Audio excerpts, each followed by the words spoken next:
I like mana? Wow. Ini bagusnya di mana nih? Model kolamnya nggak tegak, di sini miring. Jadi yang dalam itu yang tengah. Ikannya kalau pengen di kedalaman dia ngumpulnya di tengah. Di sini yang awam jadi paham, semua bisa main koi. Di sini Koispedia, semua bisa main koi.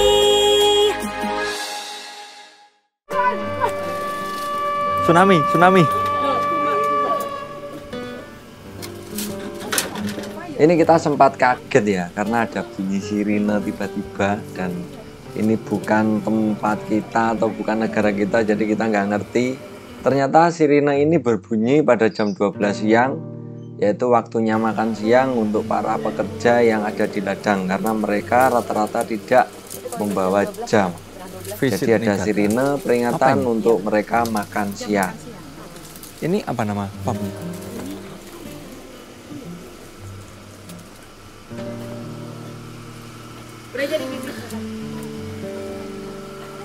Ada sirine. Untung belum keluar ya.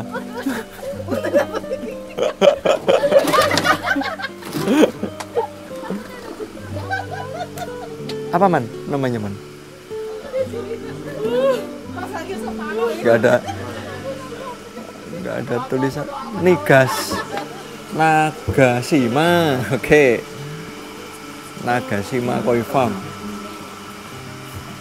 Saat ini kita sekarang berada di Nagashima Koi Farm, dan setelah kita masuk ada beberapa jenis ikan koi yang ada di sini, yaitu mayoritas ada jenis soa dan sanke, ada juga ogon. Jadi kita di sini lihat-lihat dulu, siapa tahu ada yang cocok. Nanti teman-teman mungkin ada yang mau beli atau ada yang minat. Dan setiap perjalanan, setiap ada farm, kita selalu mampir untuk cari ikan yang layak atau yang bagus. Di sini semua kolam lantainya hijau ya.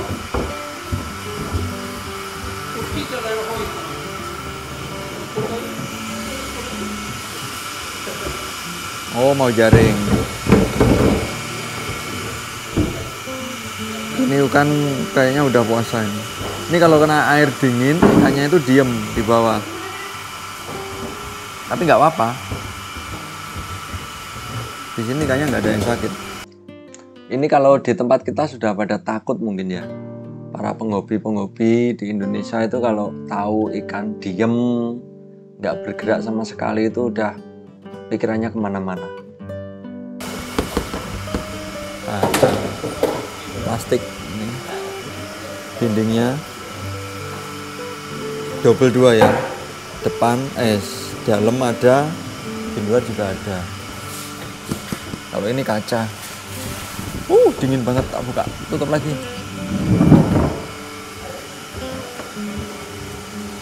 Oke, ini kayaknya temen-temen udah nemu ikan yang cocok atau nemu ikan yang bagus dan akan segera dijaring. Mari kita lihat ikannya seperti apa. Ini teman-teman lagi jaring ikannya. Oke, ini jaring soa. Ini kalau di tempat kita namanya tate goi, tapi kalau di sini tate sita. Tate sita itu di bawahnya tate goi. Jadi di Jepang ini kalau untuk ikan yang tate goi itu biasanya tidak dijual. Jadi yang dikeluarkan itu namanya tate sita.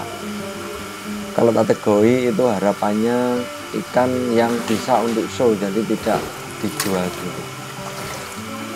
Orang Jepang itu kalau bulan-bulan ini panen dia. Panen, jualan ikan koinya bulan-bulan ini ramai. Bulan 10.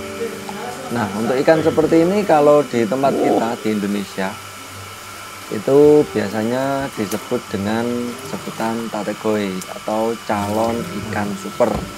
Padahal kalau di Jepang ini Ini belum termasuk kategori atau belum termasuk ikan super menurut PAM. Tapi ada harapan ikan ini menjadi ikan super. Jadi sudah dipilah-pilah oleh mereka yang dipelihara lagi itu nggak banyak dan yang lainnya dijual seperti ini. Masih bagus ikannya. I like mana? Wow. Ini bagusnya di mana nih?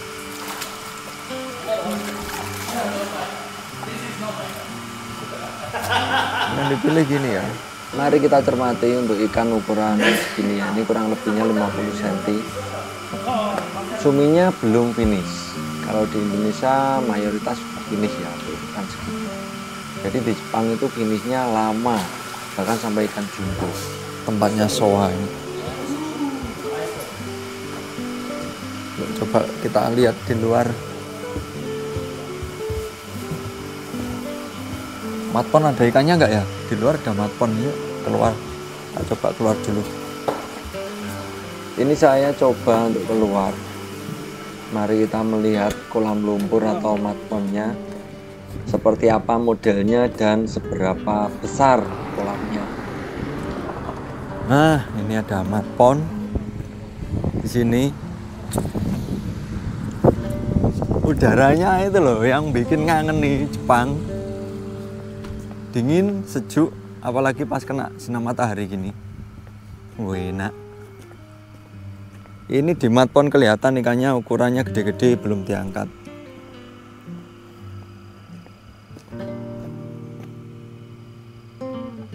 Nggak kelihatan ya, kameraku yang buat zoom masih di dalam ini di sini. Kalau ini kan GoPro nggak bisa ngezoom. Ini ada orang lagi apa ya? Oh, ngasih pagar. Oh, dibuka pagernya, ini berarti mau dipanen ini ikannya. Itu kan lagi digulung jaringnya. Mungkin mau dipanen ya.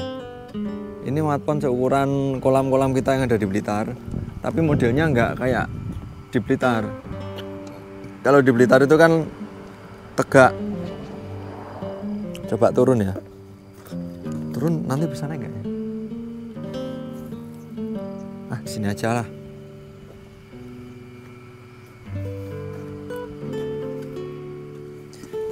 Ini apa sih? Ini cemara, pinus. Rumput ya? Rumputnya kayak pohon pinus.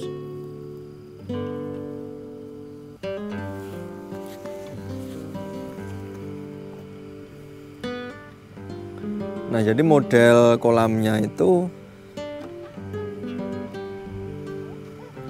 loh, kamu kok bisa lewat situ? Model kolamnya nggak tegak, di sini miring. Jadi yang dalam itu yang tengah. Ikannya kalau pengen di kedalaman dia ngumpulnya di tengah. Kalau pengen ngangetin badan dia minggir di sini. Kalau di tempat kita kan dia langsung dalam ya kolamnya. Jadi kalau misal ikan kedinginan di dalam, pengen ngangetin nggak bisa. Kalau di sini ngangetin kan berjemur, bisa berjemur di sini. Oh gitu. Coba bikin kolam yang modelnya seperti ini. Hasil ikannya seperti apa? Ini kalau lihat kolam di sini itu tidak lebar atau tidak besar, yaitu kecil-kecil. Mungkin teman-teman ada yang lihat di postingan-postingan kalau ada kolam yang ada di Jepang itu besar, gede seperti danau gitu ya. Tapi di sini kolamnya kecil. Karena di daerah Niigata ini adalah daerah pegunungan. Jadi tidak ada lahan yang rata dengan ukuran yang lebar. Makanya kolam di sini itu kecil-kecil. Kecil di Niigata ini sudah termasuk besar kalau di Blitar atau di Indonesia. Jadi beda dengan yang ada di Hiroshima. Hiroshima itu kolamnya besar-besar. Panennya bisa menggunakan derek itu ya, apa namanya. Kalau di sini nggak ada. Di sini itu cukup dengan jaring. Kemudian ikannya dinaikkan ke pick up untuk dibawa pulang. Kalau di Hiroshima itu cara panennya beda lagi, lebih ekstrim lagi. Pakai crane, ditarik-tarik gitu. Jadi mudah-mudahan ada kesempatan lagi untuk saya bisa meliput di Hiroshima supaya nanti bisa bikin videonya cara panen di kolam besar itu seperti apa. Oke, kembali ke koi. Jadi ikan koi yang kita pilih itu ikannya seperti ini. Ini di ukuran 50 BU. Jadi tidak jauh beda dengan ikan yang ada di Indonesia bila ikannya masih di ukuran 45 atau 50 BU. Dan yang sekarang ini adalah ikan jumbo. Jadi udah kelihatan banget untuk kepala, bodi, tubuh sama pangkal ekor itu kelihatan beda, gede. Ini yang membedakan dengan ikan lokal Indonesia. Jadi ikan di sini tuh kelihatan beda banget kalau ikannya masih berada di Jepang. Tapi kalau sudah turun ke Indonesia biasanya perawatannya agak susah. Jadi teman-teman itu untuk membuat bodi tetap bertahan seperti ikan pada saat di Jepang itu mungkin agak susah. Kalaupun bisa, itu biasanya perawatannya mahal.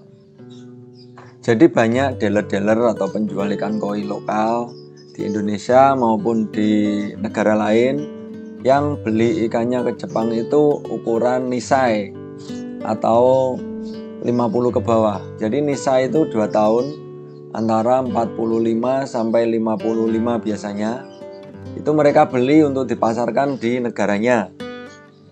Kalau untuk ukuran jumbo biasanya pesanan customer, karena untuk merawat ikan jumbo itu tidak mudah. Jadi biasanya customer yang pesen, baru dealer yang mencarikan ikannya. Jadi untuk teman-teman yang belum bisa berangkat ke Jepang mungkin bisa pesen atau inden kepada dealer-dealer yang sudah sering berangkat ke Jepang atau sering belanja di Jepang untuk dibawakan ikan atau pesan ikan berapa ekor gitu bisa. Karena untuk belanja di sini itu dikumpulkan dulu semua, setelah terkumpul baru dikirim. Karena ongkos kirimnya juga mahal, jadi ikannya dikumpulkan dulu, setelah itu baru dikirim ke negara kita atau negara dari dealer-dealer yang belanja. Di sini kita tidak sendiri atau tidak dari Indonesia saja. Jadi ini ada orang Eropa yang juga lagi belanja, mereka dealer yang menjual ikan di sana. Jadi ini dikumpulkan dulu, ini mereka belanja, dikumpulkan dulu, setelah itu baru ikannya dikirim. Biasanya setelah 1 bulan. Nah, untuk teman-teman yang awam jadi paham, jadi untuk memilih ikan koi impor itu seperti ini, bisa dipilih yang seperti ini. Kita lihat pola merahnya dulu, kemudian suminya nanti ngikut. Jadi untuk jenis soa itu kita bayangkan nanti suminya larinya kemana. Yang penting warna merahnya itu sudah oke. Jadi kita berimajinasi nanti kedepannya ikan ini akan menjadi seperti apa. Kalau biasanya kita milih ikan lokal itu sudah tertata rapi ya pola-polanya. Tapi kalau untuk ikan impor ini kita harus membayangkan dulu nanti masa depan ikan ini warna atau coraknya akan seperti apa. Nah, itu yang harus kita pikirkan sebelum kita deal atau belanja ikan koi, baik lokal maupun ikan koi impor. Oke, sampai di sini dulu perjalanan kita di Nagashima kali ini. Semoga nanti kita bisa berkunjung ke farm-farm berikutnya yang tidak kalah menarik dan melihat ikan koi cantik untuk kita nikmati bersama. Semoga kalian semua sebagai penghobi dan dealer bisa belanja ikan koi ke pusatnya ikan koi yang ada di Jepang. Oke, sampai ketemu lagi di video berikutnya dan tetap di Koispedia, yang awam jadi paham.